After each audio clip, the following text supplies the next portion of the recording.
प्रिय दोस्तों, जय श्री कृष्णा। आषाढ़ मास का आगाज हो चुका है।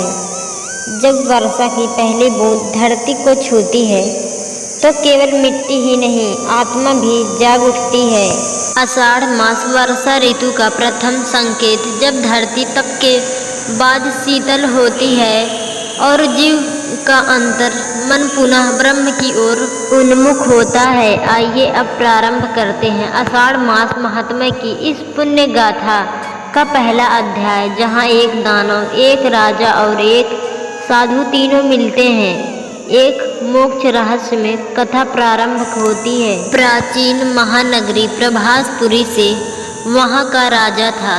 राजा भूपेंद्र धर्म प्रिय, सत्यनिष्ठा और प्रजा का पालन करने वाला, किंतु कई वर्षों से उस राज्य पर एक दानव महामाया का संकट छाया हुआ था। वह न तो पूर्ण रूपेण दिखता था, न मिटता था। वह केवल वर्षा ऋतु में प्रकट होता और गांव-गांव जल, अन्न और जीवन लील जाता। राजा ने कई मंत्रियों से उपाय पूछे, कई साधुओं से प्रश्न किए, पर समाधान नहीं मिला। वह चिंतित हो उठा। तभी राजमहल में एक वृद्धा साधु आए, महातपस्वी कौंडिल्य। उन्होंने कहा, राजन, यह दानव कोई साधारण असुर नहीं, यह स्वयं प्रकृति की एक रुग्ण छाया है, जो जब तक जन्मी तब प्रजाजन ने आषाढ़ मास को तुच्छ समझना शुरू किया। इस दानव का नाश केवल एक ही मार्ग से संभव है, जब कोई व्यक्ति आषाढ़ मास में पराशर मुनि की वाणी के अनुसार व्रत करे और पूर्ण श्रद्धा से जलदान, अन्नदान और गुरु पूर्णिमा के दिन ब्रह्म सेवा करे। राजा चकित था। उसने विनय पूर्वक पूछा, हे मुनिवर, कृपा करके विस्तार से बताइए, इस मास का इतना महत्व क्यों है?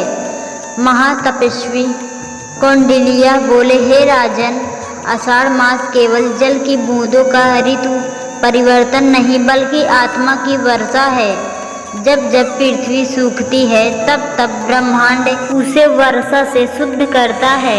यही आषाढ़ मास की आत्मा है। इस मास में गुरु पूर्णिमा आती है, जिस दिन वेद व्यास जी का अवतरण हुआ था। उन्होंने वेदों को 4 भागों में विभाजित कर ज्ञान को सबके लिए सुलभ किया। इसलिए इस मास में गुरु की पूजा केवल व्यक्ति की नहीं, बल्कि ज्ञान की, आत्मा की और ब्रह्मा से जुड़ने की पूजा है। राजा ने उसी क्षण संकल्प लिया, मैं इस आषाढ़ मास में स्वयं व्रत करूंगा, प्रजा को जलदान कराऊंगा और गुरु पूर्णिमा के दिन राज्य के समस्त ब्राह्मणों की सेवा करूंगा। मुनि मुस्कुराए और कहा, लेकिन राजा, परीक्षा होगी। इस मास की विशेषता है कि जितना पुण्य इसमें मिलता है, उतनी ही बाधाएं भी आती है। बारिश, रोग, आपदा, जो डिग्गा वह गिरा, पर जो स्थिर रहा वही अमर हुआ। अगले दिन से राजा ने नियम प्रारंभ किए। हर दिन ब्रह्म मुहूर्त में उठकर स्नान, ध्यान, दान और भजन में समय बिताने लगे। गुरु पूर्णिमा के दिन उन्होंने 108 संतों का पूजन किया, उनके चरण धोए, अन्नदान किया, समस्त नगर में निःशुल्क जल वितरण केंद्र बनाए। परंतु उसी दिन महामाया प्रकट हुआ। तीव्र वर्षा, भीषण आंधी और जल के बहाव में समस्त नगर डूबने लगा। लोग भयभीत हो उठे। राजा मंदिर में बैठ आंखें मूंद कर विष्णु सहस्त्र नाम का पाठ करने लगा। महामाया उसी मंदिर की ओर बढ़ा।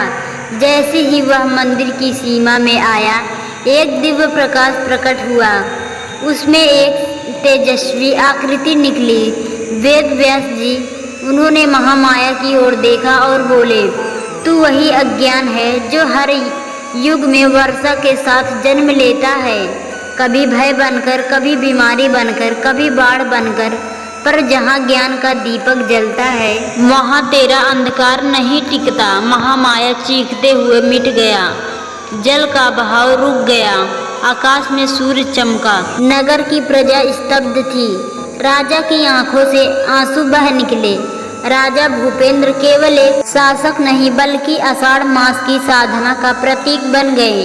उनका संदेश था, कि जब भी जीवन में संकट आए और हम डगमगाने लगे तो वर्षा को केवल जल की बूंदें ना समझे, वह आत्मा को धोने का प्रयास है। उसे स्वीकार करें। इस मास में एक बूंद दान, एक मंत्र का उच्चारण और गुरु चरणों में एक क्षण का समर्पण पुत्रों को, कुलों को और आत्मा को पुण्य प्रथा पर ले जाता है।